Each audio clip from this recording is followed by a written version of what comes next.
Hello and welcome to episode 55 of the Knit Run Dig podcast. My name is Sam and you can find me on Ravelry as Stealth Dragon and on Twitter and Instagram as Knit Run Dig. And show notes are at knitrundig.com. You may have noticed that as well as iTunes and the blog, you can also now find me on iTunes. I'm on the Knit Run Dig channel, and I will eventually put past episodes up both there and on the WordPress blog, but that actually requires finding the hard drive that I've saved them on, so I'm not sure when that will be. Probably in a few months. This week I'm calling the episode minuscule because that is the amount of knitting I've done, as you will see very soon. I've mostly been concentrating on spinning this week. I have got some shiny new things, well, a shiny new thing to show you. I'll be talking a bit about mosaics at Fishbourne Rowan Palace, a little tiny bit about running, and I will also be talking about the retreat and my latest shop update at the end. But the first thing I'd like to do is say hello and welcome to new viewers, and thanks for coming back to any returning viewers. It's great to see you. The first thing I'm going to do is do a prize drawing for the medium window bag from Rainstorm Studios. I asked you to let me know which was your favourite style of bag, and I did the prize draw just before I did this podcast, and I'll show you the results. So there were 17 entries and the winner was number 15, and that is Leslie Taylor. So congratulations, Leslie. If you could PM me with your address, I'll pop that in the post to you. And her favourite was the Kitty's window bag, and if you've been watching this podcast before, you know I love cats, so yay Leslie, congratulations and great choice. I love all of Christine's Rainstorm Studio bags. They're all so well made and so useful. So now on with the knitting. So I'll start with the thing I've knitted the least on. I'm still just working on the two projects, and I have knitted one row on my cardigan, but at least I did a row, hey. So I'm very slightly closer to being halfway done with the raglans.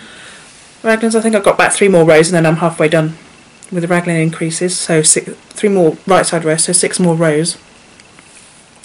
And then I can put it on the sleeves, and maybe there'll be faster progress, but that will of course require knitting to be done.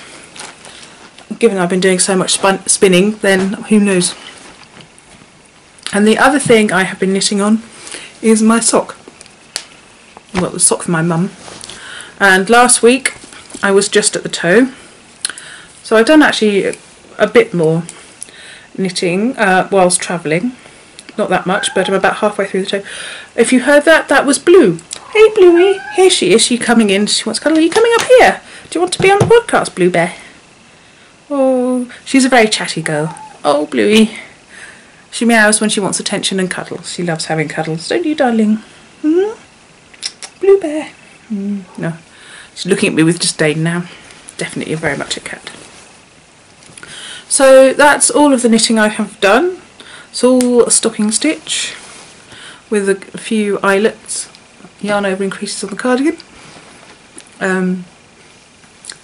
My brain is too full of stuff for me, not bad stuff, just random crazy ideas and things like that, for me to actually concentrate on anything a bit more complicated right now. So that's what I've been working on. But as I said, it's Tour de Fleece and I have been spinning on that. So I showed you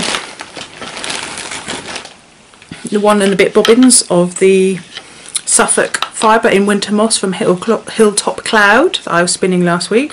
So I have finished the first 2 bobbins and I'm on the 3rd. And this one I'm spinning, so you can probably see it's a bit thicker. I'm having a bit of trouble with this. I'm spinning this anti-clockwise to do the, I've forgotten what it's called, the 3-ply with 1 going the opposite way. I can't remember at all what it's called. And so I'm spinning this anti-clockwise, and as you'll notice, it's not on the woolly winder, it's just on the original Ashford bobbin that came with my Joy wheel, and I've been finding it really hard. I'm finally getting to grips with it now. I've gone up to pulley sizes, so the flyer is moving more slowly, and I don't seem to be getting as much twist because it was very over twisted to start with. But here you can see the more of the range of colours. You see I finished with the sort of spring pea-ish type of green there, but this is more the range of colours that are actually in the braid, so it's going to make for some gorgeous socks when I finish spinning it.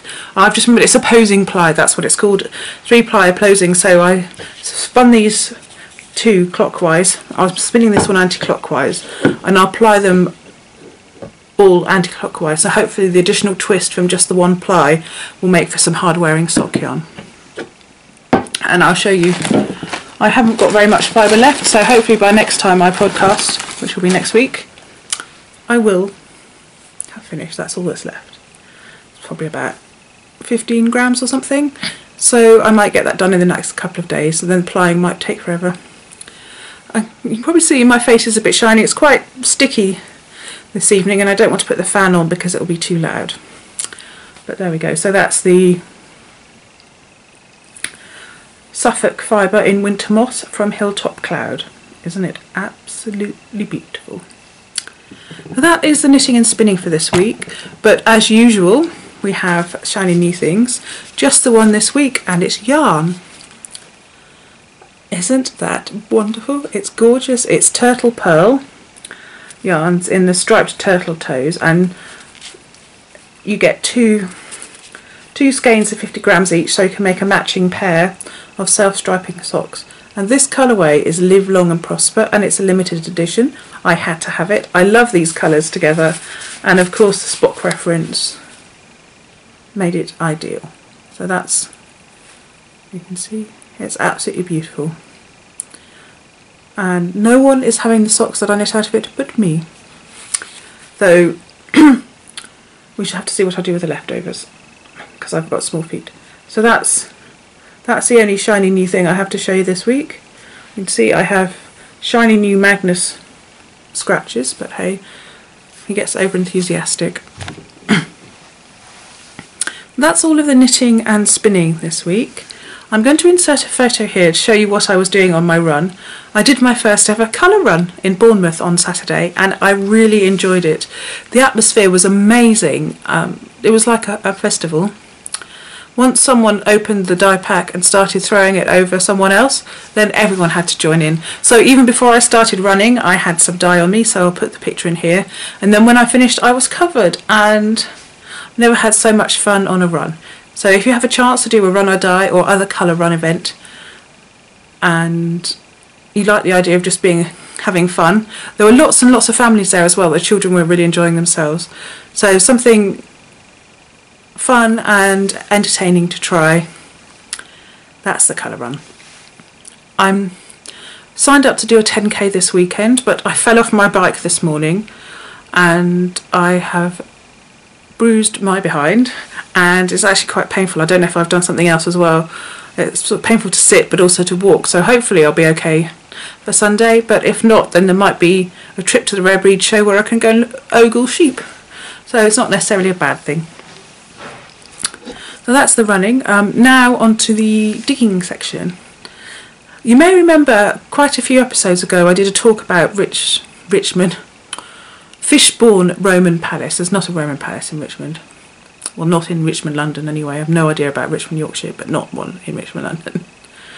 She says that and they'll find one in a minute. But anyway, I did talk about Fishbourne Roman Palace in Chichester, which is on the south-east coast of England. It was the largest Roman home in Britain, and I did a talk, but I didn't have any photos because I thought I had them, and I don't know what I've done with them. I went there earlier in the year on a mosaics course, which I absolutely loved, and as part of that we got taken on a tour of the mosaics, and it's the largest collection of mosaics actually in situ in Britain.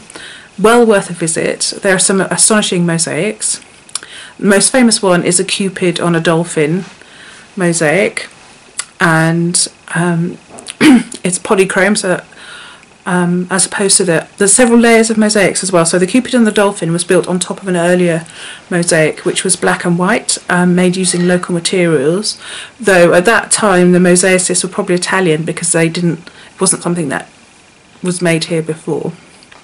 though later mosaics weren't necessarily as good quality, so they were probably made by local artisans learning their trade. And you'll see that some of the mosaics are very undulating, and that's because trees have grown through them, or they may have been built on top of pits and the ground slumped, because as I said, there are several layers of mosaics. So the Cupid on a dolphin mosaic is, they used a previous mosaic floor as a base, which makes perfect sense. And it's just amazing if you get up close, seeing the detail of the shells and the dolphins and the curves, because obviously making curves with square tesserae or squarish tesserae. I love the sort of contrast of the flowing imagery with the square blocks of the tesserae. I think they're amazing mosaics, and they're definitely well worth a visit. I think it's about £8 for an adult to get in to the palace, and it's not just the mosaics that are there. You get to see a reconstruction of a Roman garden, appreciate just how large the site is. Not all of it is actually accessible, some of it's under some houses nearby. So that's just a brief talk about some amazing mosaics that you can go and see.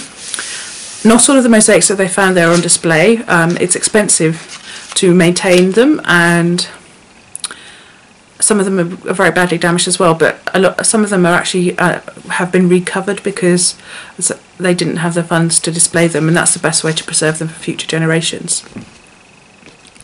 So I'll put the pictures in, and you'll get to see the fantastic mosaics at Rockbourne, I can't get the name right, Fishbourne Roman Palace.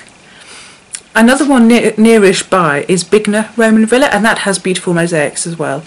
I hopefully will visit that soon and get some pictures to show you on a future podcast. And now, instead of the random section, I'm going to be having a retreat section. On Monday, I released a post on the Geeky Puffin Knit Palooza blog about attending a retreat for beginners. I've been to a few retreats, so I thought it would be fun to write some pointers and just talk about what we'll be doing personally in our retreat. And another thing about the retreat is we have some fantastic teachers, one of whom is Catherine Limer, and she's going to be teaching beginning magic loop, which is my preferred method for knitting socks, and also a sock heels masterclass. And these are just two of the classes that are available on the retreat, and she's written a blog post about retreats as well, and I'll link to that too, so go and have a look. As I said, knitting retreats are fantastic. I've travelled a long way to go to them, and I've always found it worth my while, and I've made good friends and learned new knitting techniques. Always come back with lots of stash. We've also got amazing vendors and fabulous sponsors, more of which you can see on the Geeky Puffin Knit Palooza blog, and there's always a link to that in each week's show notes. So that's the retreat. And now for the shop update. So I've put a few new bags in the shop. The next shop update won't be next week, it will be the week after, which will be July the 31st, I think, so right at the end of the month. I may be going away next week, I'm not sure. But so the first one is, I'll start with the small wedge bags. There's this one with blue, pink and grey flowers, and this has a grey spotty lining.